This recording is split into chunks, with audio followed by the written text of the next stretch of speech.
Parecía un día más. Caminaba escuchando música, dispuesta a inventar historias, pero la historia me encontró. Después de mirar por un largo tiempo, tomé la cámara de fotos que colgaba de mi cuello. Quería atrapar esas historias con el lente. Quería que las imágenes me contaran algo de esos pasos llenos de lucha, de amor, de dolor. Como madre, no pude más que llorar al preguntarme ¿qué se siente que te arrebaten a tus hijos? ¿Hay explicación que nos permita entender un acto tan lleno de horror? Desaparecidos. Así están aquellos que algún día osaron pensar distinto. Marchando en silencio.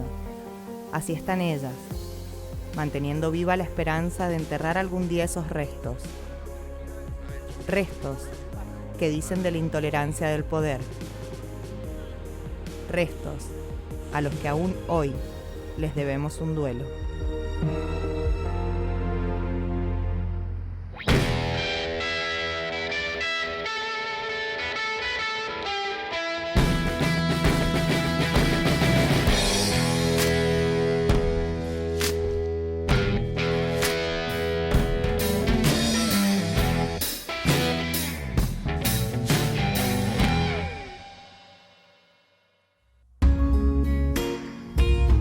Vamos a esperarla hasta que ella se contacte.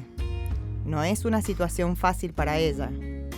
Esperemos que quiera conocernos, porque ella es un pedacito de nuestros hijos.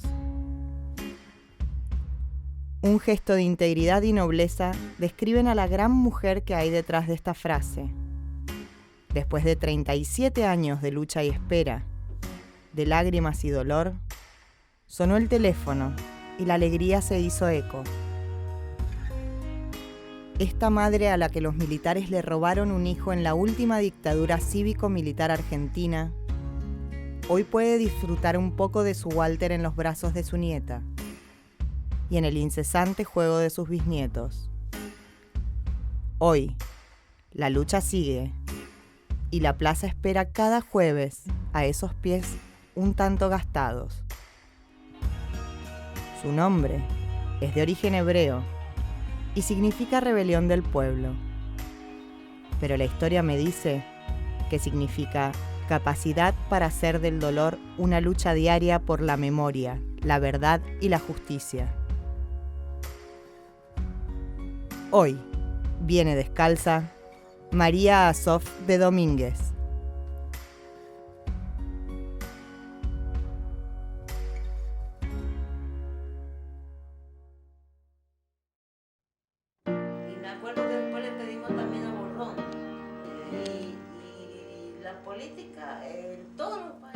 María, sos presidenta de las Madres de Plaza de Mayo acá en Mendoza, hace muchos años. Y no, presidenta no tenemos, porque no tenemos cómo pagar el sueldo, pero vendría a ser una de las referentes que quedamos, porque ya quedamos muy pocas. ¿Has recibido alguna vez un beneficio económico por ser parte de las Madres de Plaza de Mayo?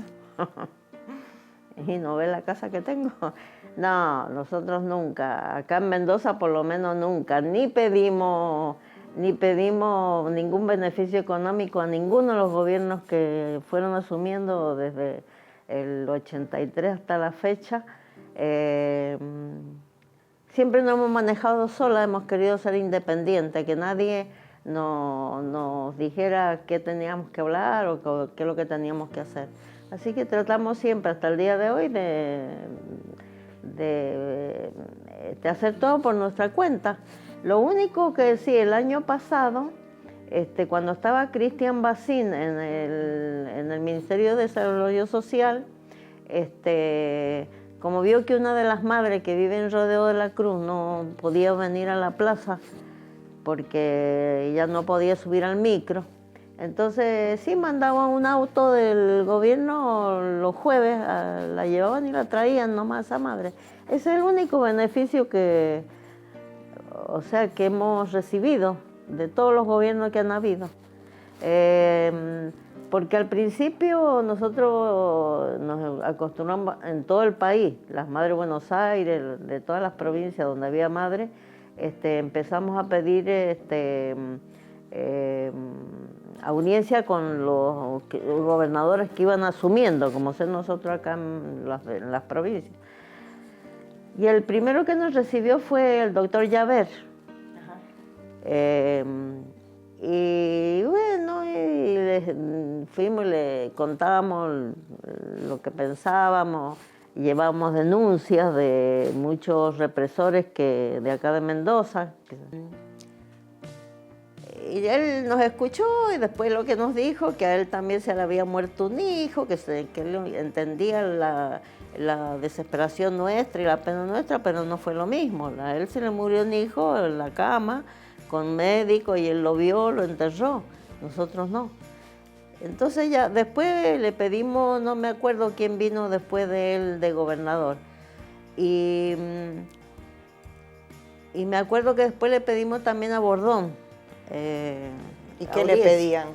Cuando le pedían las audiencias, pero ¿qué era lo que ustedes pedían? Y bueno, que se hiciera queríamos justicia, saber básicamente. de nuestros hijos, que queríamos justicia, que ya teníamos muchos nombres de los represores de acá de Mendoza. Tanto habían civiles y habían militares. Y bueno, Bordón dijo de que él no tenía nada que hacer con esas mujeres. Entonces, el que nos recibió en la noche, me acuerdo que fue en la noche de una fiesta de la vendimia, un día viernes a la noche, cuando hacen no me acuerdo, no sé cómo la Vía Blanca. La Vía Blanca.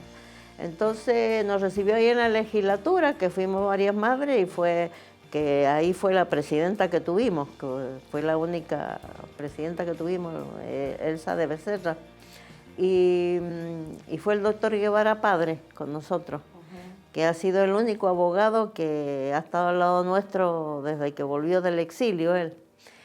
Y nos atendió La Falla, que era el vicegobernador. En esa época era el vicegobernador de Bordón. Y le llevamos propuestas de lo que se podía hacer. Además, siempre nosotros al principio lo que pedimos en todo el país, la madre de todo el país, fue una comisión bicameral. Porque la comisión bicameral podía ir a los lugares, a un campo de concentración donde se suponía que había todavía desaparecido vivo, o a cualquier lugar a investigar, y no tenían que pedir permiso. Pero, y bueno, y le pedimos eso también le dijimos de eso también porque eso se lo habíamos pedido también a Llaver, que fue, pero no. El que les contestó que él también no. se les había ¿Sabes qué formaron después? La Comisión de Derechos y Garantías, que está todavía funciona, pero yo creo que más el dinero que se gasta en esa comisión que lo que hacen. Hasta el día de hoy, porque a nosotros no nos benefició nunca en nada, porque empezaron a ir, según ellos, empezaron a ir a los lugares donde nosotros le habíamos dicho que habían represores, y no, no pasó nunca nada. Entonces formaron, iban iban legisladores a una comisaría o a un lugar donde sabían que había algún represor, y cuando los recibían con un arma en el escritorio, después no fueron más.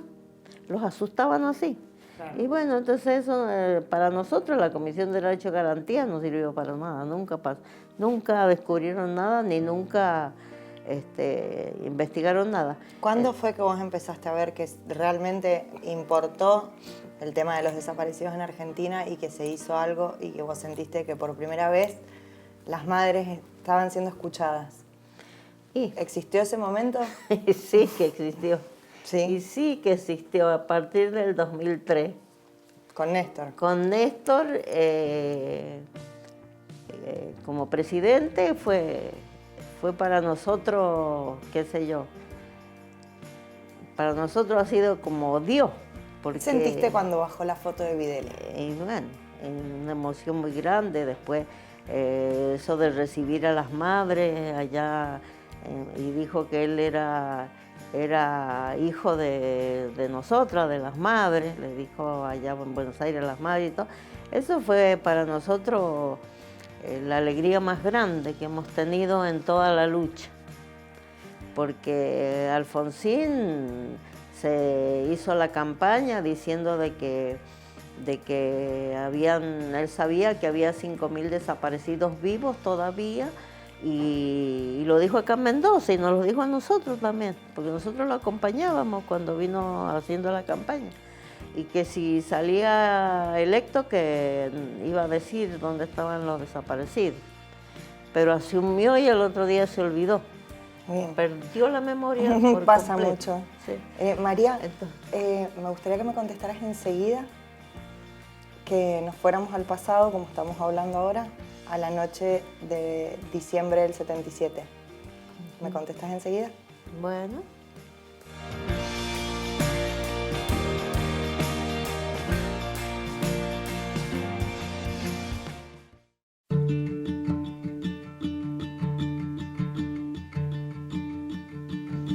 Otros compañeros y compañeras también, pero vivían cada uno, estaban en un lugar diferente. María, diciembre de 1977. ¿Vos estabas acá, en esta misma casa? Sí, acá nacieron mis hijos, acá se criaron. Hace ya que vivo en esta casa, 57, 58 años. ¿Vos dormías esa noche? ¿Tu marido trabajaba y qué pasó? Y no, esa noche que secuestran a mi hijo, donde vivían, ahí en la calle Luzuriaga 84 de Godoy Cruz, se ve que estos tipos primero han ido allá, han secuestrado a la pareja y después vinieron acá buscando a mi otro hijo, porque tengo 2 varones nomás, tuve 2 varones. Y mi marido estaba trabajando porque él hacía cuchillería en esa época, acá en la entrada, en un salón que tenemos ahí a la entrada. Entonces eran como las 3 de la mañana, cuando le tocan la puerta, abrió y era la patota, yo para mí la misma que secuestró a mi hijo, a mi otro hijo con la esposa. Entonces mi marido abre la puerta y le metieron armas por el cuerpo, que hacía mucha calor esa noche, entonces estaba desnudo él, de la cintura para arriba, y lo metieron a la fuerza para acá adentro y lo sentaron acá en mi cocina, y le empezaron a preguntar que cuántos hijos tenía. Y bueno, mi marido le dije, tengo 2, pero uno está casado, el otro soltero, y yo sé que está trabajando, pero la madre, la que sabe los horarios, qué sé yo, le dice mi marido. Y yo estaba durmiendo en aquella habitación. Entonces, cuando yo sentí que hablaban, me despertaron, sentí que hablaban y grité que se dejara de hacer bulla, porque creía que era con un amigo de él que a veces sabía venir a tomar un café con él cuando salía del diario Los Andes, y veía luz en el taller y me dice mi marido que ellos se miraron, y entonces les dijo de que no entraran a la habitación, que era yo, lo raro que no entraron. Que yo era enferma del corazón, entonces capaz que me podía pasar algo.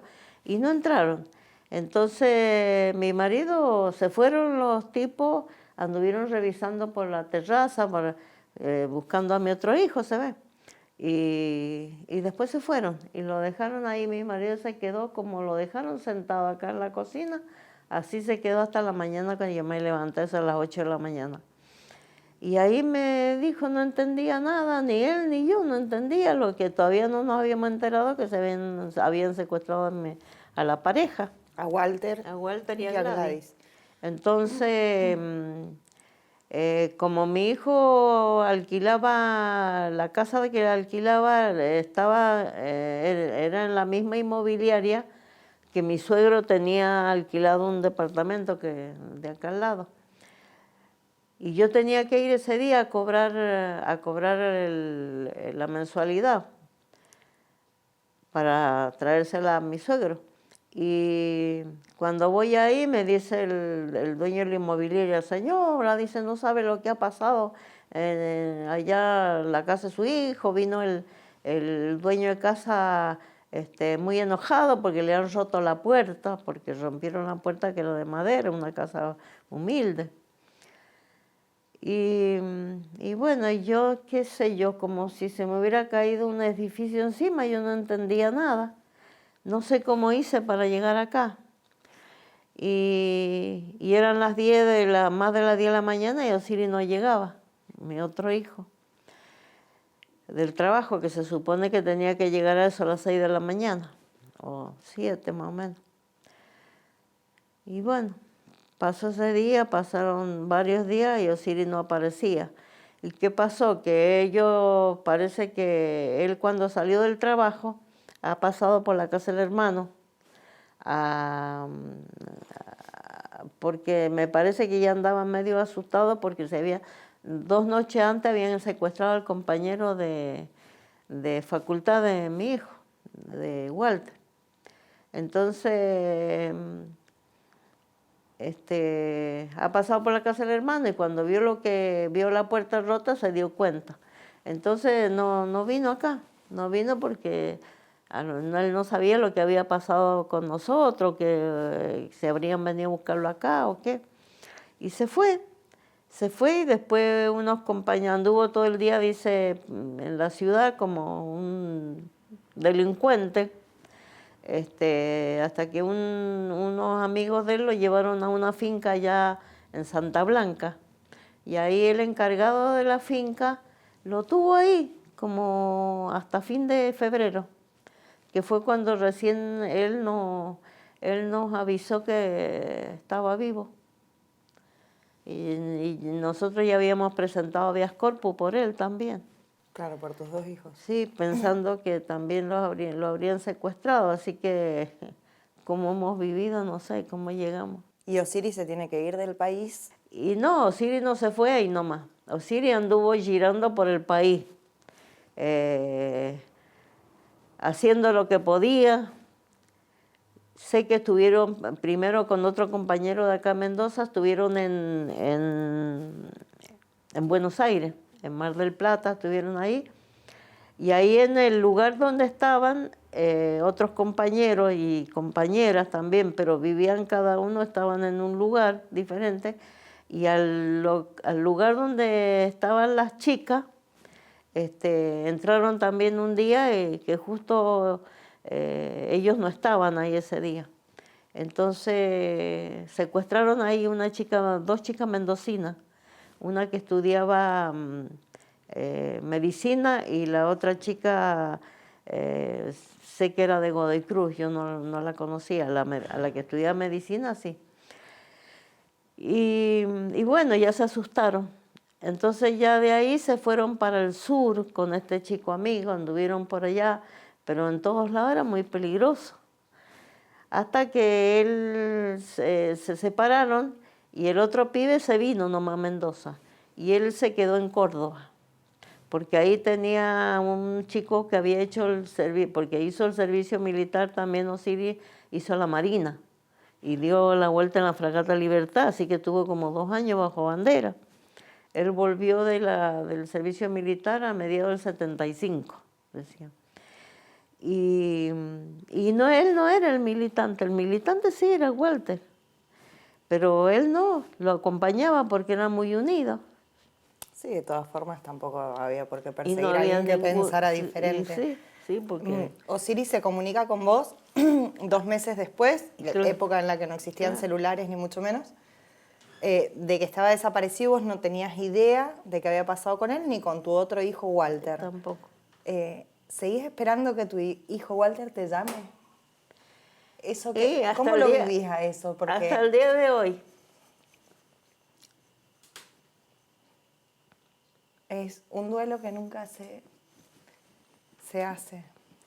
La verdad que no. ¿Cómo fue encontrarte con tu nieta, Claudia? Vos tuviste la posibilidad de encontrarla.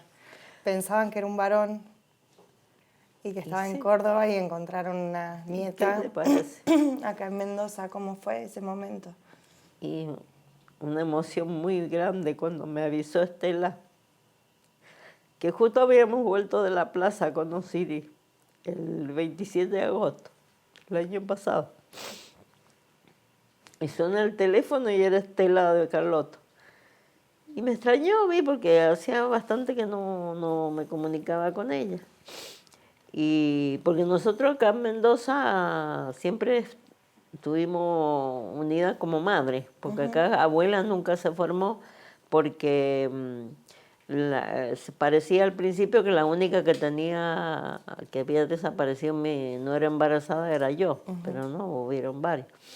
Entonces, nosotros nos formamos como Madre Plaza de Mayo y estamos con Eve de Monafini hasta el día de hoy. Y me llama Estela y me dice, ¿estás bien, María? ¿Cómo andás? ¿Qué sé yo, tanto tiempo? Y yo, bien, le digo, ¿cómo te va? ¿Qué sé yo? Dice, ¿pero estás bien vos? Sí, le digo. Dice, encontramos tu nieta. ¿Te imaginas? Empezando la sorpresa que le encontraron, y después de 38 años, y que era mujer, porque tuvimos sospecha de otro chico acá que ese es hijo desaparecido también, de un milico de acá del barrio Nimev, que entregó un bebé a una hermana de él, que ya era una pareja grande. Y trajo un día, dice que apareció en el barrio con un bebito y hay vecinos que se enteraron y vieron al niño. Y él les dijo de que se lo había dado un soldadito que lo había tenido con una empleada doméstica, al niño. Entonces se lo entregó a sus hermanos. Y a ese chico lo criaron en Córdoba. Ellos eran de Santo Tomé. Pero cuando se llevaron al niño de acá de Mendoza, ya habían hecho trueque con la casa con un señor de Córdoba y lo han criado en Córdoba. Y muy parecido a mi hijo, muy parecido. Cuando tenía 12, 13 años, me vino un chico que trabajaba con abuelas allá en Buenos Aires. Esto fue como en el año 95. Y me tira las fotos ahí acá en esta misma mesa. Me tira la foto así y le digo, ¿y de dónde sacó la foto de mi hijo? De Walter. Y no, era otro chico. Me dicen, no, si ese es tu nieto, me dice. Entonces empezamos con abogados, pero al último, cuando le hicieron el ADN, después de como 5 o 6 años, que estaba abogado va, abogado viene, yo fui a Córdoba, lo vi de lejos porque lo cuidaban como no sé qué. Sí. La mujer lo estaba esperando, la que lo crió, lo estaba esperando en la puerta de la casa que saliera del colegio, que estaba ahí cerca.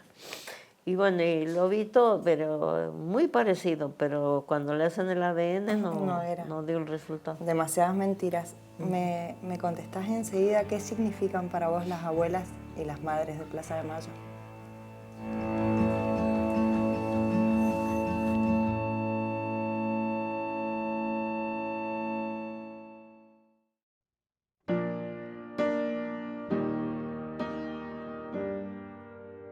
María, ¿qué significan para vos las abuelas y las madres de Plaza de Mayo?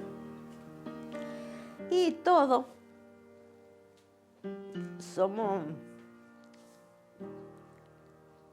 Si no hubiera sido porque nos unimos y porque se formaron los grupos de abuela y de madre, no sé qué hubiéramos hecho, no hubiéramos logrado nada de lo que hemos logrado, porque aunque parezca mentira, aunque fuimos muy repudiadas, muy insultadas, al principio cuando nos veían en la plaza, en todos lados, tanto acá como en todos lados, eran insultos más que todo, y ¿por qué no cuidamos los hijos? Que ahora veníamos a llorar y cosas así, pero bueno, nosotros hacíamos oídos sordos y seguimos hasta el día de hoy, porque nosotros empezamos la marcha acá en la Plaza San Martín después que empezaron las madres, empezamos más o menos, creo, porque mira, éramos tan improvisadas, porque nunca pensamos que íbamos a tener que pasar la vida en esto. La vida, porque en esa época la mayoría éramos cincuentonas, cuarentonas, jamás, entonces no notábamos nada, no nos acordamos más o menos de la fecha y todo eso. Y bueno, y nosotros acá empezamos más o menos, las madres ya empezaron que iban un jueves, al otro jueves no iban porque las corría la policía y todo eso, y así fue el 30 de abril del 77. Y nosotros empezamos a fin del 78 a marchar acá en la plaza. Acá no fuimos tan perseguidas en la plaza ni nada, nos insultaban, sí, pero nada más. ¿La gente? Sí, pasaban mujeres, hombres, pasaban en los autos y nos gritaban de todo. Pero, como te digo, nunca pensamos que íbamos a pasar la vida en esto, porque al principio era mucho más, también los primeros años fue mucho más, la búsqueda fue mucho más esperanzadora, porque uno pensaba, bueno, los tendrán 6, 7 años como a los ex detenidos y los soltarán, pero no, pasaron los 7, 8 años y ahí ya nos empezamos a dar cuenta que no, ya no teníamos esperanza, ¿viste?, de encontrarlo. Y bueno, y seguimos hasta el día de hoy. Y vamos, entonces para mí las madres y las abuelas somos una familia grande. ¿Qué sentís cuando escuchás que alguien que después casualmente termina en el poder dice que los derechos humanos son un curro? ¿Qué sentís vos, ¿no? Con la lucha esta que llevas hace más de 38 años. No los escuchamos, son personas ignorantes, porque desgraciadamente muchas veces el ser humano es así, no todos, pero como al que no le pasa no le importa, como está pasando ahora, que el que está bien no se acuerda del que está mal, que está pasándola bien mal. Entonces, para nosotros son ignorantes, son personas ignorantes, porque con un hecho tan aberrante, porque bueno, si nuestros hijos eran delincuentes subversivos, como ellos los bautizaron, ¿para qué están los jueces? Los hubieran juzgado y pero no, lo que hicieron. Pero claro, todo fue orquestado y ya sabemos de dónde vinieron las órdenes y todo, que es lo que está medio pasando ahora, me parece. Del país más, de los gobernantes del país más terrorista del mundo, porque todo en esa época venía con las órdenes del gobierno de turno que había en esa época norteamericano, porque eso no se puede ocultar de ninguna forma. Y así implementaron porque estos chicos estaban, yo sé que todos los chicos que luchaban en la época de los 70 estaban en contra de la política económica de Martínez de Hoz, que fue la que destruyó el país. Acá habían fábrica de todo y buena mercadería, pero claro, abrieron la frontera, como está pasando ahora, y destruyeron el país, porque las fábricas tuvieron que cerrar, echar gente, hubo una desocupación enorme. Sí, claro, los que no han vivido esa época no saben. De todas formas hay mucha gente que la ha vivido y la niega, o piensa que fue una guerra de dos bandos. Sí, eso sí. Y no fue así, ¿no? Digo, vos tenés un hijo caldeado y está desaparecido y que en algún punto pudiste recuperar algo de él recuperando a tu nieta, pero no es lo mismo. O sea, es una alegría inmensa que hayas podido conocer a tu nieta, pero a tu hijo no te lo devuelven, entonces que vengan a decirte una cosa así. Y además ellos tenían el ignorancia. Tenían el derecho de estar con su hija, con sus nietos, y no están. Y bueno, para nosotros ahora haber recuperado a Claudia es una alegría inmensa, pero no tapa lo otro. Seguro que no. Seguro que no, y así todo, con tu nieta presente, vos seguís todos los jueves en la plaza. Y vamos a seguir porque esta lucha nunca se tiene que olvidar, porque las generaciones que van creciendo tienen que enterarse.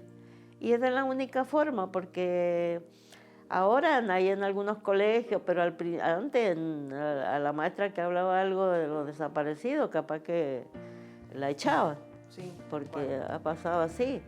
En cambio, viéndonos en video como nos ven, todos los jueves en la plaza, ahora cada vez va más gente a la plaza. A veces hemos andado solas, pero lo mismo lo hemos hecho. Por eso no nos hemos sentido menos. Eso te quería preguntar, porque en definitiva esto y todo lo que pasó y lo que le pasó a tu hijo militaba para el Partido Comunista, fue por pensar diferente a la política Sí. que había en ese momento. Hoy en día, cada vez la gente más joven milita más y forma más parte y está como más activa en el tema de la política. ¿Qué les dirías a esos chicos hoy que nacieron después del golpe militar, que no vivieron esa época y hoy tienen la posibilidad de militar para un partido político y tienen una libertad que tu hijo no la tuvo, le costó la vida? ¿Qué les dirías? Y bueno, que el que tenga nosotros, en nuestro caso acá, ni mi marido ni yo jamás tuvimos afiliados a ningún partido político. No es porque la política sea mala. La política, igual que las religiones, son los hombres los que la pudren. Porque la política, yo ahora mismo, a veces en la cola del supermercado, hay todavía mujeres o hombres también que dicen, a mí la política no me interesa. A mí nunca me interesó la política. Y todos hacemos política. Sí. Como le dije el otro día a una, le digo, a vos cuando te cobras de más, no protestás porque te cobraron de más. Y bueno, eso es hacer política, pero no partidista. Nosotros también, las madres, hemos hecho política toda la vida, pero no partidista. Y claro, es muy diferente. Además, la política no es lo malo, y además y la política en todos los países existe y es la vida de un país, la política. Lo que pasa es que desgraciadamente siempre ha habido mucha corrupción entre los políticos, y eso es lo que ha desprestigiado a la política. Pero la política es la mejor acción del hombre. Tal cual. María, una palabra con la que definirías estos 40 años de lucha que llevas. Y bueno, que nos sentimos recompensadas, porque desde el 2003 en adelante hemos sido muy reconocidas, ha sido muy reconocida nuestra lucha, gracias a Néstor y después a Cristina. Y bueno, y pensamos que no hemos fracasado para nada, al contrario. Hemos hecho algo muy bueno por la juventud, porque si nosotros no hubiéramos quedado a llorar en la casa, como nos decían los militares, esto ya se hubiera olvidado. Tal cual. Y ya nadie se acordaría lo que pasó en los 70, como no se acuerdan de muchas cosas que pasaron antes. Ni olvido ni perdón. Muchas gracias, Sí. María. No hay de qué. Gracias a ustedes por la entrevista. Violencia, intolerancia, abuso de poder, torturas, violaciones, apropiación, horror, asesinatos. Ellas caminan y sus pañuelos siguen buscando. Heridas que no se curan, duelos que susurran. Les dijeron locas. Locas por enfrentar a quienes se creen con derecho a enterrar a quien piensa distinto. Locas por seguir buscando a sus hijos. Locas por mantener viva la esperanza de abrazar un nieto y encontrarse en sus ojos. Locas, por demostrar que se puede luchar en paz.